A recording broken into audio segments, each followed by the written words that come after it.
TSMC Risk was published on Monday, January 26, 2026. You probably think, given this title, you know what this article is about. The most advanced semiconductors are made by TSMC in Taiwan. And Taiwan is claimed by China, which has not and will not take reunification by force off of the table. Relatedly, AI obviously has significant national security implications. At Davos, Anthropic CEO Dario Amodei reiterated his objection to the U.S. allowing the sale of NVIDIA chips to China, from Bloomberg. Anthropic Chief Executive Officer Dario Amodei said selling advanced artificial intelligence chips to China is a blunder with, quote, incredible national security implications, end quote, as the U.S. moves to allow NVIDIA Corp to sell its H200 processors to Beijing. Quote, it will be a big mistake to ship these chips, end quote, Amodei said in an interview with Bloomberg editor-in-chief John Micklethwait at the World Economic Forum in Davos, Switzerland.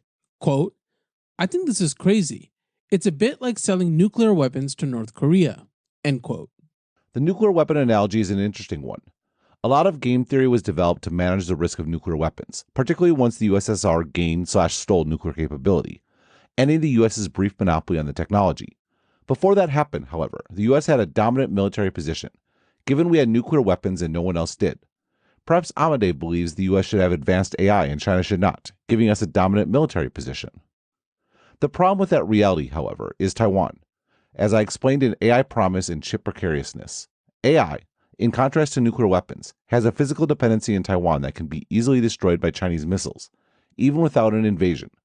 If we got to a situation where only the U.S. had the sort of AI that would give us an unassailable advantage militarily, then the optimal strategy for China would change to taking TSMC off of the board. Given this dependency, my recommendations in the article run counter to Amodei. I want China dependent on not just U.S. chips, but also on TSMC directly, which is why I argued in favor of selling NVIDIA chips to China, and further believe that Huawei and other Chinese companies ought to be able to source from TSMC. On the flip side, I would ban the sale of semiconductor manufacturing equipment to Chinese fabs. I think it's a good thing the Trump administration moved on the first point, at least. However, this risk is not what this article is about. There is another TSMC risk facing the entire AI industry in particular. Moreover, it's a risk the downside of which is already being realized. The TSMC break. There was one refrain that was common across big tech earnings last quarter. Demand for AI exceeds supply. Here was Amazon CEO Andy Jassy on the company's earnings call. You're going to see us continue to be very aggressive investing in capacity because we see the demand. As fast as we're adding capacity right now, we're monetizing it. Here is Microsoft CFO Amy Hood on the company's earnings call. Azure AI services revenue was generally in line with expectations, and this quarter, demand again exceeded supply across workloads, even as we brought more capacity online. Here was Google CFO Anat Ashkenazi on the company's earnings call. In GCP, we see strong demand for enterprise AI infrastructure, including TPUs and GPUs, enterprise AI solutions driven by demand for Gemini 2.5 and our other AI models, and core GCP infrastructure and other services, such as cybersecurity and data analytics. As I've mentioned on previous earnings calls, while we have been working hard to increase capacity and have improved the pace of server deployments and data center construction, we still expect to remain in a tight demand-supply environment in Q4 and 2026. Here was Meta CEO Mark Zuckerberg on the company's earnings call. To date, we keep on seeing this pattern where we build some amount of infrastructure to what we think is an aggressive assumption, and then we keep on having more demand to be able to use more compute, especially in the core business, in ways that we think would be quite profitable, than we end up having compute for. Earlier this month, TSMC CEO C.C. Wei admitted that the shortage was a lack of chips, not power, from the company's earnings call. Talking about build a lot of AI data center all over the world, I use one of my customers I answer, because I asked the same question. They told me that they planned this one 5-6 years ago already. So, as I said, those cloud service providers are smart, very smart. If I knew that, I would, anyway. So, they say that they work on the power supply 5-6 years ago.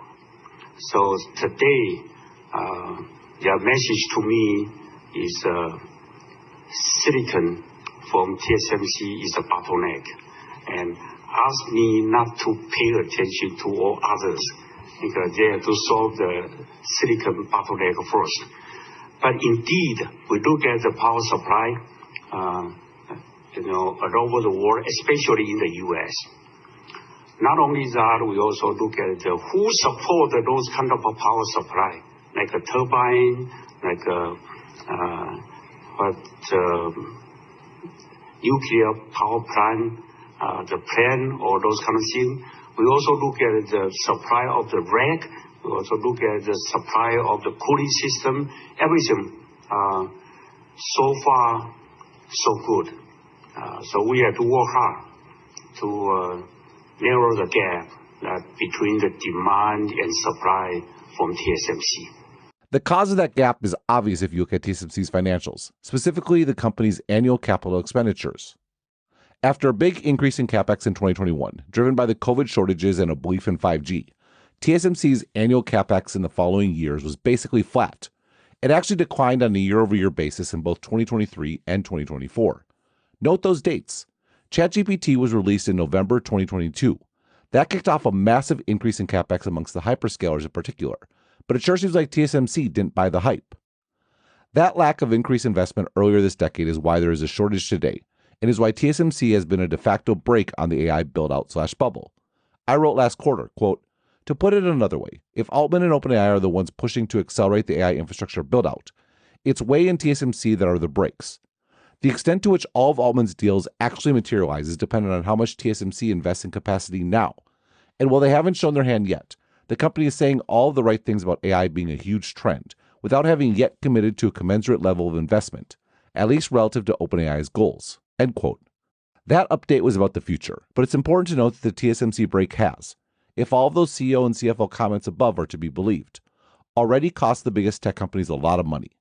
That's the implication of not having enough supply to satisfy demand. There was revenue to be made that wasn't, because TSMC didn't buy the AI hype at the same time everyone else did. TSMC's capex plans. TSMC is, finally, starting to invest more. Last year's capex increased 37% to $41 billion, and there's another increase in store for this year to $52 to $56 billion. If we take the midpoint, that represents an increase of 32%, a bit less than last year. Make no mistake, $54 billion is a big number, one that Wei admitted made him nervous. Essentially, you try to ask yourself whether the AI demand is real or not. I'm also very nervous about it. You bet, because we have to invest about $52 to $56 billion for the capex, right? If we didn't do it carefully, and that would be a big disaster to TSMC for sure. So, of course, I spent a lot of time in the last 4 months talking to my customer, and then customer's customer. I want to make sure that my customers' demand are real. Wei made clear that he was worried about the market several years down the line. If you build a new fab, it takes 2 to 3 years to build a new fab. So even we start to spend 52 to 56 billion, the contribution to this year almost none, and to 2027 a little bit. So we are looking for 2028, 2029 supply, and we hope at that time that the gap will be narrow. So 2026, 2027 for the short term, we are looking to improve our productivity. 2028 to 2029, yes, we start to increase our capex significantly, and it will continue this way if the AI demand mega trend as we expected. First off, this delayed impact explains why TSMC's lack of capex increase a few years ago is resulting in supply-demand imbalance today. Secondly, notice how this year's planned increase, which again won't really have an impact until 2028, pales in comparison to the capex growth of the hyperscalers. 2025 numbers are estimates. Note that Amazon's CapEx includes Amazon.com. Remember, a significant portion of this CapEx growth is for chips that are supported by TSMC's stagnant CapEx growth from a few years ago. It's notable then that TSMC's current and projected CapEx growth is still less than the hyperscalers. How much less is it going to be than the hyperscalers' growth in 2028, when the fabs being built today start actually producing chips? In short, the TSMC brake isn't going anywhere. If anything, it's being pressed harder than ever. TSMC risk. TSMC is, to be clear, being extremely rational. CapEx is inherently risky. You are spending money now in anticipation of demand that may or may not materialize. Moreover, the risk for a foundry is higher than basically any other business model. Nearly all the foundry's costs are CapEx, which means that if demand fails to materialize, costs, in the form of depreciation, don't go down as they might with a business model with a higher percentage of marginal costs. This is exacerbated by the huge dollar figures entailed in building fabs. $52 to $56 billion may drive revenues with big margins, but those big margins can easily flip to being huge losses and years of diminished pricing power thanks to excess capacity. Therefore, it's understandable that TSMC is trying to manage its risks. Sure, the company may be foregoing some upside in 2028, but what is top of Wei's mind is avoiding quote-unquote a big disaster. What is important to note, however, is that the risk TSMC is managing doesn't simply go away. Rather, it's being offloaded to the hyperscalers in particular. Specifically, if we get to 2028 and TSMC still isn't producing enough chips to satisfy demand, then that means the hyperscalers will be foregoing billions of dollars in revenue, even more than they are already foregoing today. Yes, that risk is harder to see than the risk TSMC is avoiding, because the hyperscalers aren't going to be bankrupt for a lack of chips to satisfy demand. Still, the potential money not made, particularly when the number is potentially in the hundreds of billions of dollars, is very much a risk that the hyperscalers are incurring because of TSMC's conservatism. What the hyperscalers need to understand is that simply begging TSMC to make more isn't going to fix this problem, because begging TSMC to make more is to basically ask TSMC to take back the risk TSMC is offloading to the hyperscalers. They already declined. Rather, the only thing that will truly motivate TSMC to take on more risk is competition. If TSMC were worried about not just foregoing its own extra revenue, but actually losing business to a competitor, then the company would invest more. Moreover, that extra investment would be stacked on top of the investment made by said competitor, which means the world would suddenly have dramatically more fab capacity. If you want a bubble. In short, the only way to truly get an AI bubble, with all the potential benefits that entails, or, in the optimistic case, to actually meet demand in 2028 and beyond, is to have competition in the foundry space. That, by extension, means Samsung or Intel, or both, actually being viable options. Remember, however, the number one challenge facing those foundries: a lack of demand from the exact companies whom TSMC has deputized to take on their risk. I wrote in US Intel, quote, "Our mythical startup, however, doesn't exist in a vacuum. It exists in the same world as TSMC, the company who has defined the modern pure-play foundry. TSMC has put in the years, and they've put in the money. TSMC has the unparalleled customer service approach that created the entire fabless chip industry. And critically, TSMC, just as they did in the mobile era, is aggressively investing to meet the AI moment. If you're an NVIDIA or an Apple in smartphones or an AMD or a Qualcomm, why would you take the chance of fabricating your chips anywhere else? Sure, TSMC is raising prices in the face of massive demand, but the overall cost of a chip in a system is still quite small. Is it worth risking your entire business to save a few dollars for worse performance with a worse customer experience that costs you time to market and potentially catastrophic product failures? We know our mythical startup would face these challenges because they are the exact challenges Intel faces. Intel may need, quote, a meaningful external customer to drive acceptable returns on its deployed capital, end quote. But Intel's needs do not drive the decision-making of those external customers, despite the fact that Intel, while not fully caught up to TSMC, is at least in the ballpark, something no startup could hope to achieve for decades, end quote. Becoming a meaningful customer of Samsung or Intel is very risky. It takes years to get a chip working on a new process, which hardly seems worth it if that process might not be as good, and if the company offering the process definitely isn't as customer service centric as TSMC. I understand why everyone sticks with TSMC.